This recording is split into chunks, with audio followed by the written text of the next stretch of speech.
প্রার্থী তো তৃণমূলে ঘোষণা করেনি। দুজন প্রার্থীর নাম দেখলাম দেওয়ালে, দুজনেই বিজেপির প্রার্থী, একজন জগন্নাথ সরকার এবং মুকুটমণি অধিকারী। আপনাদের প্রার্থী? আমরা প্রার্থী ঘোষণা করবো, কিন্তু তৃণমূল তো বিজেপি ডাস্টবিন থেকে যা ঘোষণা করেছে, তৃণমূলের তো আর প্রার্থী ঘোষণা হবে না। সভা করেছিল ব্রিগেডে যে কেন্দ্রের সরকার কেন 100 দিনের কাজের টাকা আটকে রেখেছে, তার জন্য সভা। আপনারা চিন্তা করুন, 2 বছর ধরে 100 দিনের কাজের টাকা আটকে আছে, তাই দিয়ে এরা মিটিং করছে, মিছিল করছে, দিল্লিতে গিয়ে ছবি তুলছে, এত কিছু করছে, কিন্তু 100 দিনের বাংলার ক্ষেত মজুরের জন্য, বাংলার খেটে খাওয়া মানুষের জন্য 100 দিনের কাজের টাকাটা চেয়ে আজ অব্দি মমতা ব্যানার্জি আগ্রহ দ্বারা মামলা করলেন না সুপ্রিম কোর্টে।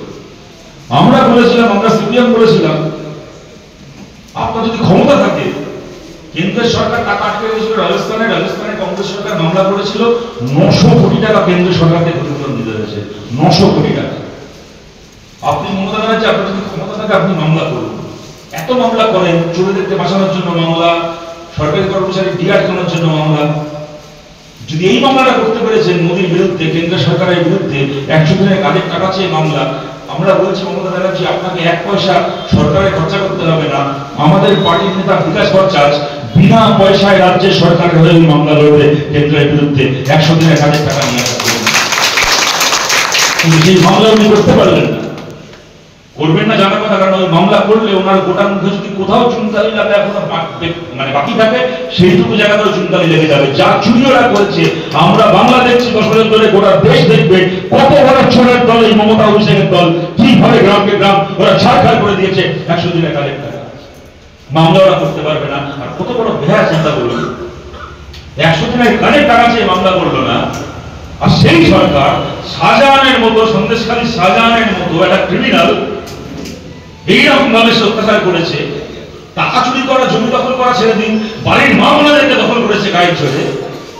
এত বড় একটা ক্রিমিনালকে সেই যখন বাধ্য হলো এরা গ্রেফতার করতে, গ্রেফতারি নাটক করতে, সিবিআই কাস্টডি চাইলো, তো হাইকোর্টে চলে গেল শাহজাহানকে বাঁচানোর জন্য, যে সিবিআই হাতে দেওয়া যাবে না শাহজাহানকে। হাইকোর্ট অর্ডার দিল শাহজাহানকে সিবিআই হাতে দিতে হবে।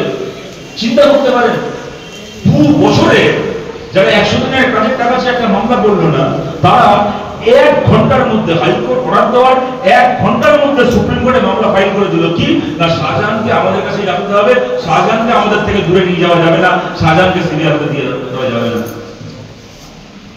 যে মানুষ 100 দিনের কাজ করেছেন, রাজ্যের গোতরে খাটা মানুষ, খেটে খাওয়া মানুষ, তার জন্য মামলা না করে শাহজাহানকে বাঁচানোর জন্য মামলা করছেন। তারপরে থেকে দিদি নাম্বার 1-এ কি আবার দিদি করে নাচছেন রচনা ব্যানার্জির সঙ্গে। আরে এই তো দিদি নাম্বার 1-ই মমতা বন্দ্যোপাধ্যায়, এনার চেয়ে বড় দিদি নাম্বার 420 কি আছে বলুন তো দিদিতে। এবার ভোটে জিততে এসছে, ভোটে লড়তে এসছে, কত বড় নির্লজ্জ এটা হতে পারে। আপনাদের বলছি, বামপন্থীদের পাশে আপনারা থাকুন। আপনাকে অ্যাপ্লাই করতে দেখে আমরা বাকি অ্যাপ্লাই করি। উত্তরে কি বলে জানেন? বলে আমার ঠাকুরদার 47 সালে 46 সালে কলকাতার ডোমার লেনে বাড়ি ছিল, তাই আমি অ্যাপ্লাই করবো না। ও ভুলে গেছে, ও দেশের এমপি হয়েছে, দেশের মন্ত্রী হয়েছে, তারপরে বলছে আমার পূর্বপুরুষের ডোমার লেনে একসময় বাড়ি ছিল, তাই আমি অ্যাপ্লাই করবো না। এই হচ্ছে এদের চরিত্র। আমি আপনাদের কাছে বলছি, 53 দিন এখনো বাকি আছে রানাঘাটে ভোটের। 53 দিনে যদি 53 জন বিজেপি নেতাকে দেখাতে পেরেছেন যারা এগিয়ে গিয়ে সিএ পোর্টালে নিজের নাম দিয়ে ডকুমেন্ট দিয়ে অ্যাপ্লাই করবে, তাহলে বুঝবো ওরা সত্যি কথা বলছে। না হলে জানতেন, এই সিএ কাউকে নাগরিকত্ব দেওয়ার ব্যবস্থা নয়। এই সিএ আপনাকে যেটা বলছে যে এটা এরপরে কাউকে দেশ থেকে তাড়ানো হবে না, সত্যি হবে, সিএর জন্য কাউকে দেশ থেকে তাড়ানো হবে না, সিএর জন্য দেশ থেকে কাউকে তাড়ানো যায় না। এরপরে এনআরসি হলে তখন দেখা যাবে। কিন্তু এইটুকু জেনে রাখুন, সিএ হয়তো আপনাকে দেশ থেকে তাড়ানোর আইন নয়, কিন্তু সিএ আপনাকে চিহ্নিত করার আইন।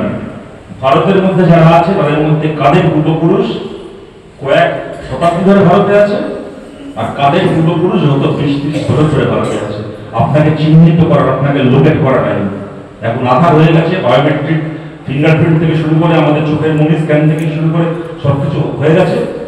আধারের ডকুমেন্ট দিয়ে আপনি যে মুহূর্তে সিএতে অ্যাপ্লাই করে চিহ্নিত হয়ে গেলেন, আপনি ভারতের যে প্রান্তে যান, যেখানে থাকুন, যা চাকরি করুন, আপনার অপারেশন হোক, আপনার অসুস্থ হন, চিকিৎসা হোক, আপনার যাই হোক না কেন, সরকারের ডকুমেন্টে আপনি উঠে গেলেন, আপনার আঙুলের বায়োমেট্রিক স্ক্যান, আপনার চোখের বায়োমেট্রিক স্ক্যান উঠে গেল, আপনি বাইরের দেশ থেকে আসেন।